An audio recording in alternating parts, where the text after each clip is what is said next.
It's 3 in the morning. The house is quiet, yet you find yourself awake once again, not because of worry or an outside noise, but due to that familiar urge to visit the bathroom. For many of us over 60, this nightly interruption has become an all too common routine. Most people assume it is just a natural part of aging, maybe a prostate issue for men or weakened pelvic floor muscles for women. But what if I told you that for many, the real reason has less to do with your bladder and more to do with your legs? Recent research points to a fascinating, often overlooked cause, linked to how your circulatory system manages fluids throughout the day and night. There is a specific physiological process that explains why you can go hours without needing the bathroom during the day, but find yourself waking up multiple times at night. Understanding this is the key to reclaiming your uninterrupted sleep. Today, we're going to dive into this science and give you a simple, effective routine to address it. Before we begin,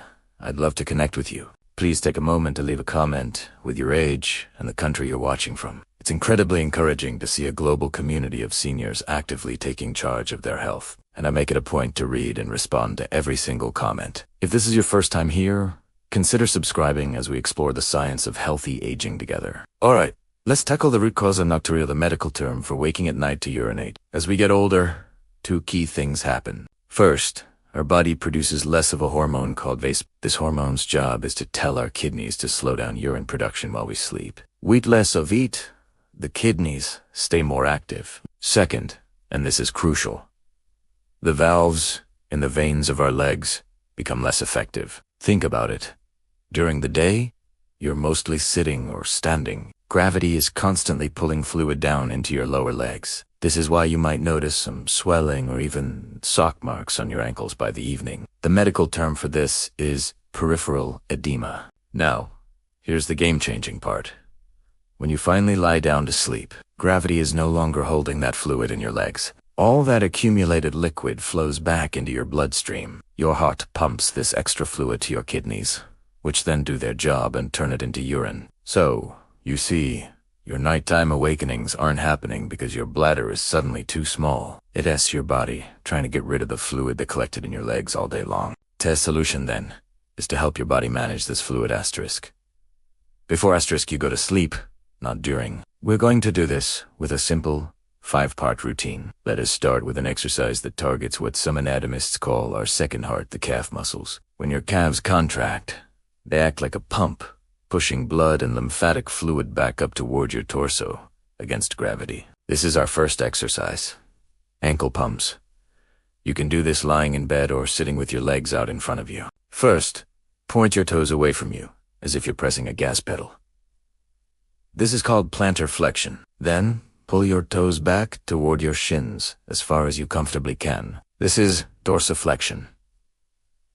Don't just wiggle your feet. Make this a deliberate, rhythmic movement. As you pull your toes back, you should feel a good stretch in your calf. Repeat this, pumping motion for about 1 minute. Performing this an hour before bed helps move that fluid out of your legs and into circulation, allowing your kidneys to process it while you're still awake. Next, exercise number 2, the knee hug for lumbar decompression. Your body is a kinetic chain tightness. In one area can easily affect another. Chronic tightness in your lower back and hamstrings can actually put pressure on the nerves leading to your bladder and even tilt your pelvis, reducing your bladder's available space. To do this, lie on your back. Gently draw one knee in toward your chest, holding onto your shin or the back of your thigh. The goal here is to feel a gentle lengthening in your lower back, not to force the joint. Hold for a moment, then slowly release and alternate legs. Move with a slow, deliberate, and fluid motion. This not only relieves physical tension, but also helps calm your nervous system, which can reduce that feeling of bladder urgency. Now for exercise number 3, the hamstring nerve glide.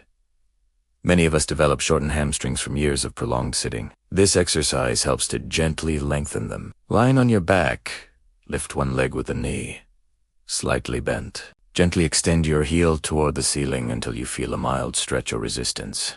Then release back down slightly. It's a gentle, pulsing motion. This mobilizes the sciatic nerve and lengthens the muscle without causing strain. When your hamstrings are looser, your pelvis can rest in a more neutral position, taking unnecessary pressure off your bladder. Moving on to exercise number 4. The reclined butterfly for pelvic floor release. This is an important one. We often hear about strengthening the pelvic floor, but sometimes the issue is that it's too tight, not too weak. An overly tense pelvic floor can send constant "gotta go" signals to your brain. To perform this, lie on your back.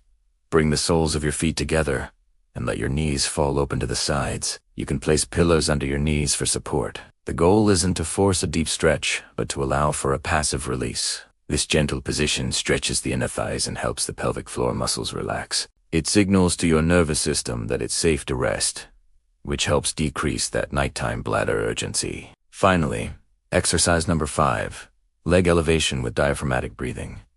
This is where we put it all together. We're going to use gravity to our advantage and combine it with a powerful breathing technique. Lie down and elevate your legs above the level of your heart. You can use a stack of pillows or simply rest your legs up against a wall. Gravity will now do the work, helping to drain any remaining fluid from your legs. Now, let's add the breathing. Place a hand on your belly. Inhale slowly through your nose for a count of 4. Feel your hand rise as your belly expands. Hold the breath for a count of 2. Then exhale slowly through pursed lips for a count of 6, feeling your hand fall. This deep diaphragmatic breathing stimulates the vagus nerve, promoting relaxation, and it also helps move lymphatic fluid more efficiently. Do this for about 3 minutes. To make these exercises truly effective, let's integrate them into a simple lifestyle protocol I call the 3-to-1 strategy. 3. Stop eating 3 hours before bed. Digestion raises your core body temperature, which can interfere with deep sleep. Late-night meals can also trigger an insulin response that disrupts your body's melatonin production. 2. Stop drinking fluids 2 hours before bed. This gives your body enough time to process most of your hydration before you even get into bed. Small sips for medication are perfectly fine, of course. 1. Perform this 5-part routine 1 hour before bedtime. This timing is key because it mobilizes the fluid from your legs while you're still awake, giving you a chance for one final bathroom visit right before you turn out the lights. Also, pay attention to your environment. In that final hour before sleep, dim the lights and use warm-toned lamps if you can. This helps your brain produce melatonin, the sleep hormone. You might also consider keeping a simple sleep diary for a week or 2. Note what you ate, your stress levels, your activity for the day, and how many times you woke up. You might discover surprising patterns. By understanding the connection between fluid physiology and pelvic mechanics, you become an active participant in your own health. These are non-invasive, science-based adjustments that can make a huge difference in reducing those nighttime awakenings and dramatically improving your quality of sleep. Try this routine tonight. Be consistent, be patient with your body, and notice the difference. Thank you so much for joining me today. Don't forget to subscribe for more tips on healthy aging. Sleep well. Sleep.